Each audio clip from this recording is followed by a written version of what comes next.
Joining us now, House Veteran Affairs member, Congresswoman Nancy Mace. Congresswoman, let's move on to General Milley, chair of the Joint Chiefs of Staff. He testifies next week. It's more than just a phone call with China about Trump. It's a drone strike that killed 10, including 7 children in Afghanistan, hundreds of American citizens abandoned. What would you ask the general if you were to do this testimony?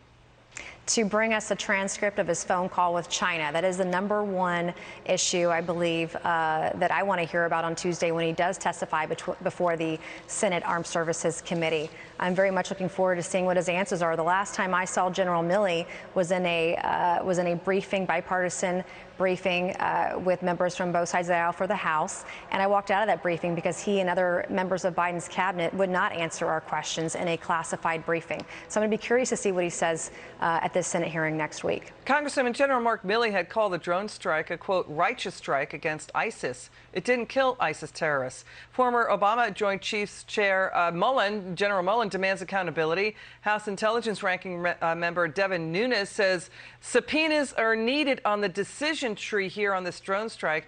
When you look back to earlier this summer when American forces were pulling out, Congresswoman, General Milley announced the Pentagon would begin sharing classified information with the Taliban. You know, Tucker Carlson has been reporting on this too. Watch General Milley here. Any possibility of coordination against ISIS-K with them? Do you think? It's possible. But then he said this, watch. But at this point, we think that the procedures were correctly followed, and it was a righteous strike. So the drone strike was a righteous strike, despite the Taliban information sharing? Well, the strike should be investigated. There should be subpoenas and FOIAs, whatever it takes to get the information.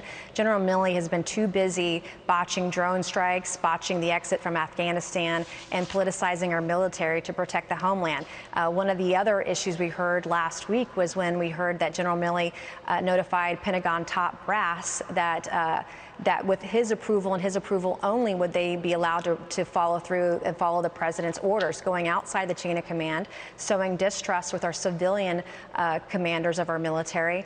I don't know what this guy thinks he's doing, but he's not the one in charge. He serves for the president and the country of the United States. So I'm very much looking forward to the Senate hearings next week, and I hope our Republicans and Democrats alike answer a question, have tough questions that he's going to be required to answer. You know, they had said that multiple suicide bombers were inside that vehicle in Afghanistan, and that there were significant explosives in the vehicle that led to secondary explosions, that the bombers belonged to ISIS. There was no proof of secondary explosions. The Pentagon spokesperson, John Kirby, kept talking about that as if they were real. We didn't see any proof of that. Your final word. Well, we also got no answers from Secretary Blinken at all. He didn't have the information when Senator Rand Paul questioned him last week in a different hearing.